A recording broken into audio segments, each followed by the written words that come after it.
The new year address, जो new year के दिन आपके साथ में I am going to talk to you on a new year address, और बहुत इंपॉर्टेंट मैसेज देने वाला हूं उस एड्रेस के द्वारा। Happy new year, happy new year 2021 from all of us at SKC. SKC परिवार के सभी सदस्यों की तरफ से, आप भी परिवार में हो, लेकिन यहां पर इस एंड में जो है the management, the trustees, the middle management, the teachers, सबके तरफ से मैं सारे पेरेंट्स एंड स्टूडेंट्स को न्यू ईयर का हार्दिक बधाई and wishes, I am giving you happiest wishes, heartiest wishes.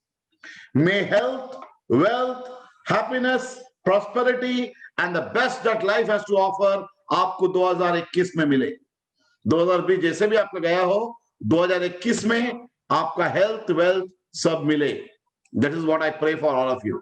I'm going to tell you a story about Stockdale paradox. The story is called Stockdale paradox. अगर आप Google करेंगे Stockdale paradox, you will get to know all about this Stockdale paradox क्या है। तो इसलिए what I'm going to talk to you Stockdale, अभी आप screenshot ले सकते हैं ताकि मेरे टॉक के बाद आप गूगल करके और ज्यादा जानकारी इस बारे में ले सकते हैं। ये बहुत रेलेवेंट टॉपिक है, बहुत इंपॉर्टेंट है, खास करके कोरोना टाइम पर ये मैसेज। मैंने यही मैसेज 19 जुलाई को मेरे स्टाफ को दिया था। I told all my staff on 19 जुलाई, मैंने बिठाया था मेरे बर्थडे के दिन। इस साल में I didn't have the fortune to have the birthday celebrate with all of you, तो हमने यहाँ पर सेलिब्रेट किया था। तो मेरे स्टाफ को जब मैंने बात किया, हमने सोशल डिस्टेंसिंग, मुझे याद है, तो मैं यही स्टोरी मैंने उनको दिया था। और आज मैं न्यू ईयर के दिन सारे पेरेंट्स एंड स्टूडेंट्स को I am addressing you with the same Stockdale paradox. This story is about a man called James Bond Stockdale. उसका नाम था जेम्स बॉन्ड स्टॉकडेल। 1923 में जन्म हुआ उनका, 2005 में he left for heavenly abode. He was a US navy vice admiral and a naval aviator. Navy में काम करता था, नेवी में फ्लाइट उड़ाने का, नेवल एविएटर बोलते हैं हम उनको, और यूएस के नेवी में काम करता था। 1923 में जन्म हुआ एंड 1965 से 1973 अमेरिका वियतनाम वॉर हुआ। All of us know about Vietnam war. Vietnam war ने अमेरिका का नाक काटा, क्योंकि ऐसा वॉर था जब America lost after first and second world war. Vietnam war America बुरी तरह हारी थी एंड दुनिया के सामने it was put to Shem.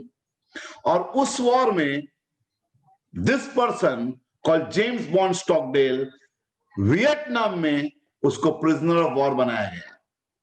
What America क्या करता था जब वियतनाम वॉर हुआ? If you look at the map, America is on this side of the world globe and Vietnam is here. तो अमेरिका ने पता नहीं क्यों वियतनाम से वॉर लिया, तो वियतनाम में फ्लाइट भेज के, फ्लाइट से ट्रुप्स को उतारने का, it is to drop the troops in all areas of Vietnam, ताकि वहां जाके वो वॉर लड़े। अभी जो जो ट्रुप उतरे वहां से, वहां जाके दे to fight. But this person, जो जिसका नाम अब मैं आपको स्क्रीन में दिखाई दे रहा है, जेम्स बॉन्ड स्टॉकडेल, वो आदमी यूएस नेवी का था। वो फ्लाइट लेके ही वेंट ओवर वियतनाम, और वियतनाम ने उसके फ्लाइट को मार गिराया। He ejected out of the flight and parachute से नीचे उतरा, तो वियतनाम में उतरते ही द वियतनाम आर्मी ने उसको कैप्टिव ले लिया, प्रिजनर ऑफ वॉर बना दिया। और ऐसे कई लोगों को, हजारों अमेरिकन सोल्जर्स को वियतनाम ने वो प्रिजनर ऑफ वॉर बना के, कैप्टिव बना के, बंदी बना के रखा। There were thousands of people from the US army and the navy who were prisoners of war in Vietnam. Prisoner of war बनना अच्छी बात नहीं है, बहुत टॉर्चर करते हैं। Of course there was an agreement that torture नहीं करना चाहिए, बट वियतनाम के लोगों ने यूएस के, जब जब यूएस के सोल्जर को पकड़ते थे, बहुत टॉर्चर करते थे। जब मालूम पड़ा ये वाइस एडमिरल है, तो इसके मुंह से सीक्रेट क्या है निकालने के लिए कुछ ज्यादा ही टॉर्चर चालू किया। I want to tell you about the sequence of events in the life of Mr. James Bond Stockdale. He was born in 1923. 1943, 20 साल की उम्र में he joined the Navy, the US Navy. 1965, जब 42 साल का था, वो वियतनाम में प्रिजनर ऑफ वॉर बन गया, कैदी बन गया, और वियतनाम दूसरे देश में उसे पकड़ के रखा। 7.5 साल बाद, लगभग 8 साल बाद, in 1973, at the age of 50, उसको छोड़ दिया गया। He came back to US, उसको रिलीज किया गया।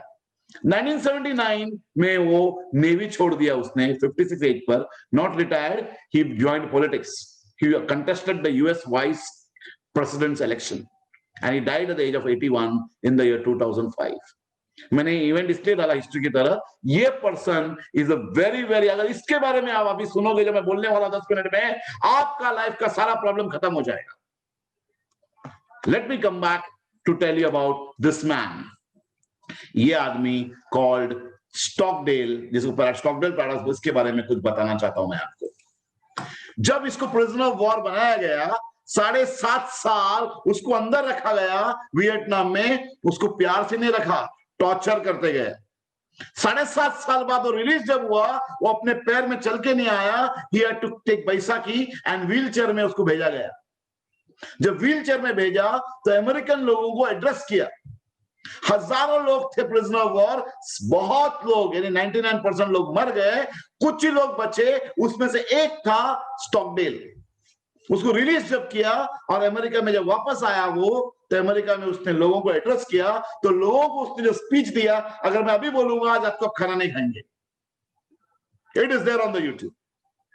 उसने जो बोला लोगों को, बोला कि मुझे रोज एक नक्कुन निकालते थे, मेरा एक नक्कुन खींच के निकालते थे. 10 दिन 10 हाथ का निकाला, 10 दिन 10 पैर का निकाला, वो भी एक साथ नहीं, आहिस्ता आहिस्ता पकड़ से उखाड़ के नक्कुन निकालते थे.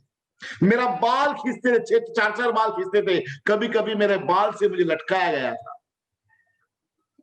डंबल लेके मेरे पैर के हड्डियों पर मारते थे और मेरा पैर का हड्डी टूट जाता था और उसको रिपेयर नहीं, प्लास्टर नहीं, उस पेन में मुझे छोड़ दिया गया. और जिस हड्डी तोड़ दिया आज, 4 दिन बाद जब सूज जाता था, उसी जगह दोबारा डंबल से मारते थे और हड्डी अंदर टूट जाती थी. मेरे हाथ इस तरह का बदले, हाथ बेंड करके रख दिया, हाथ तोड़ दिया. यानी टाइम में मेरे दोनों टांग इनकेपेसिटेट हो गया, मैं चल नहीं सकता था, क्योंकि मेरे पैर के दोनों पैर को हड्डी तोड़ तोड़ के रखे थे, चूर चूर कर दिया था मार के. मेरे आर्म पिट्स के बाल, मेरे सर के बाल को खींच के निकालते थे और विदाउट एनी दिस थिंग दांत को भी खींच के निकालने चालू किया. उन्होंने जो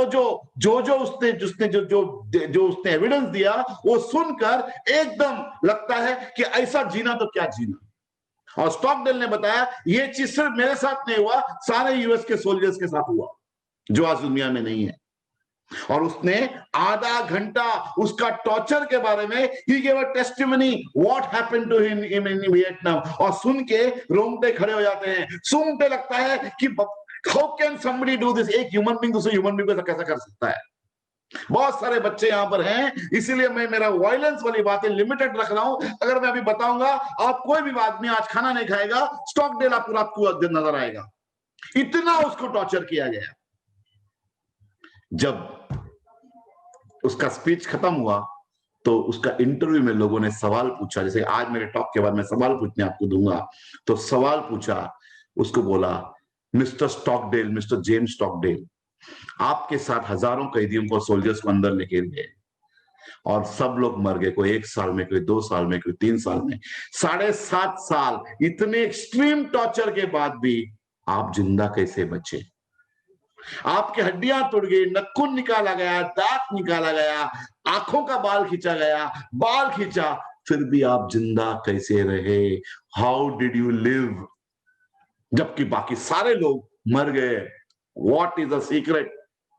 इतना एक्सट्रीम टॉर्चर के बाद जिंदा कैसे थे, इतने पेन के बाद भी आप जिंदा कैसे थे. तो सबसे पहला स्टॉकडेल ने वो एक स्लोगन बोला इंग्लिश में, जिसका हिंदी रूपांतर मैं अभी बताऊंगा आपको. इन्हें बहुत जगह है. उस टाइम पर ही स्टॉकडेल ने इन्वेंट किया था. स्टॉकडेल ने बोला अपने खुदा को जाके बोलो मत कि तकलीफें कितनी बड़ी हैं. अपने खुदा को जाके मत बोलो कि तकलीफें कितनी बड़ी हैं. अपने हौसला को मत बोलो कि तुम्हारी तकलीफें कितनी बड़ी हैं. मैंने जाके मेरे तकलीफों को बोला कि मेरा खुदा कितना बड़ा है. मैंने मेरे तकलीफों को बोला कि मेरा हौसला कितना बड़ा है. This was invented by Stockdale. आपने अभी आप बहुत सारी जगह सुनते होंगे. इसका एक गाना भी है जो अभी मैं आपको सुनाना चाहूंगा.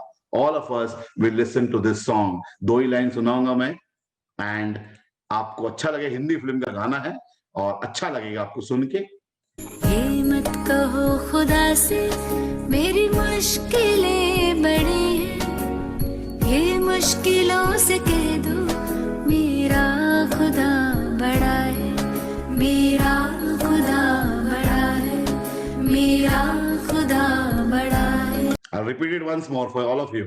ये मत कहो खुदा से मेरी मुश्किलें बड़ी हैं, ये मुश्किलों से कह दो मेरा खुदा बड़ा है, मेरा खुदा बड़ा है, मेरा खुदा बड़ा है।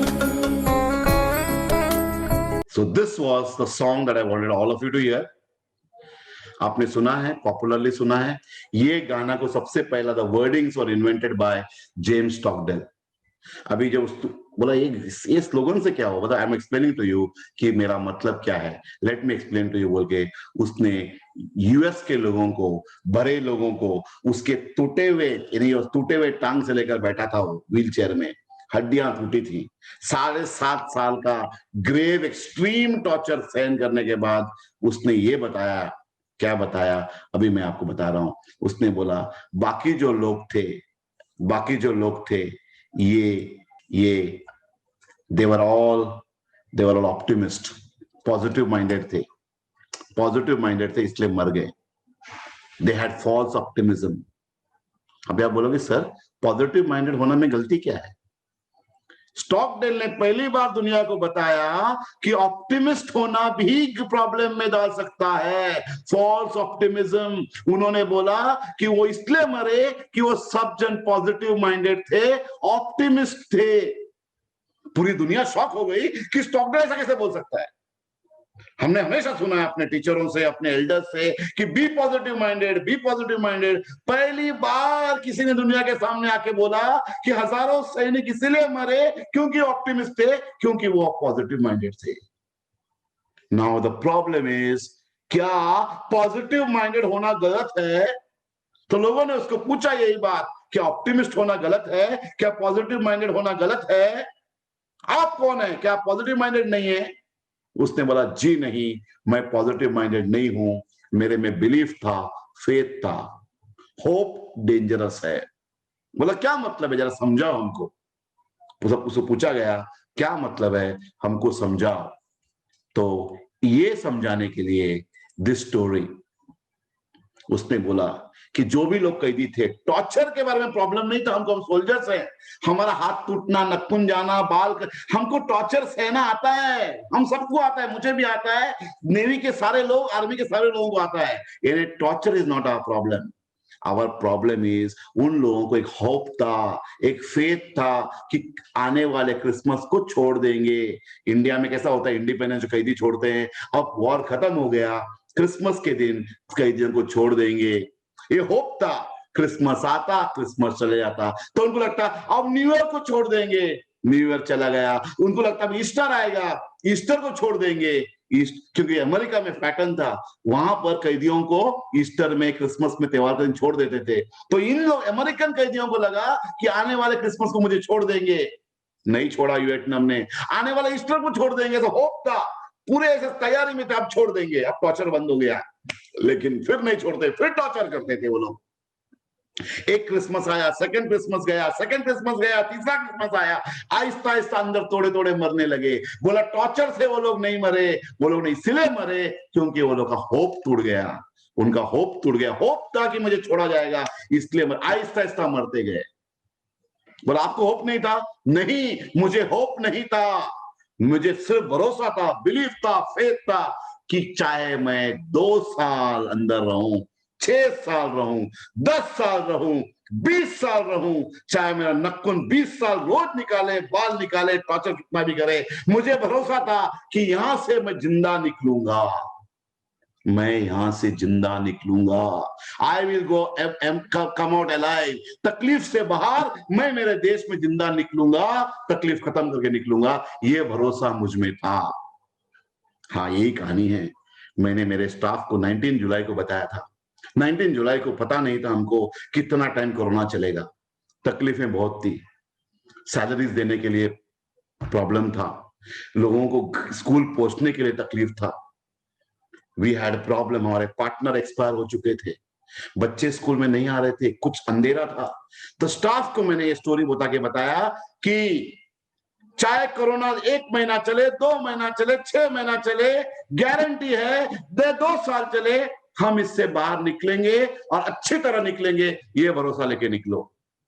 ये नहीं कोरोना 1 हफ्ते में खत्म, क्योंकि अगर हम बोले कोरोना अगले महीने 15 दिन बाद खत्म होगा, 1 महीना बाद खत्म होगा, तो हमारा होप टूट जाता है, फॉल्स ऑप्टिमिज्म होता है और आहिस्ता आहिस्ता मरने लगते हैं।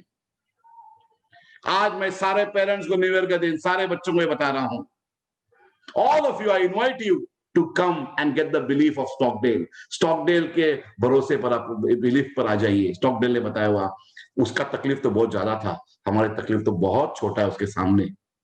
जॉब्स गए हुए हैं, सैलरी नहीं आ रहा है, पगार नहीं है, ट्रेन नहीं चल रहा है, घर पे उतना अच्छा खाना नहीं है, बच्चे स्कूल नहीं जा रहे हैं, मेरे को फ्रेंड से बातें नहीं हो रही हैं, मैं नीचे नहीं जा पा रहा हूं।